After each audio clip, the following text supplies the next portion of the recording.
ஆம்பூர் அருகே தேசிய நெடுஞ்சாலை ஓரங்களில் நிற்கும் லாரிகளில் தொடர் செல்போன் திருட்டில் ஈடுபட்டு வந்த 2 சிறுவர்கள் உட்பட 7 பேர் கைது செய்யப்பட்டனர்.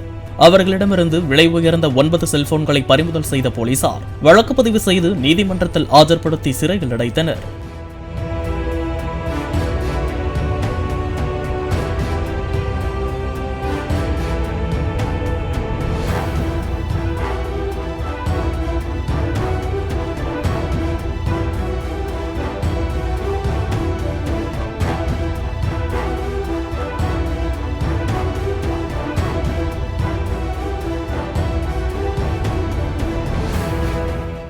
பிளே ஸ்டோர் மற்றும் ஆப் ஸ்டோரில் இருந்து பாலிமர் செயலியை QR கோடு மூலம் பதிவிறக்கம் செய்யுங்கள்.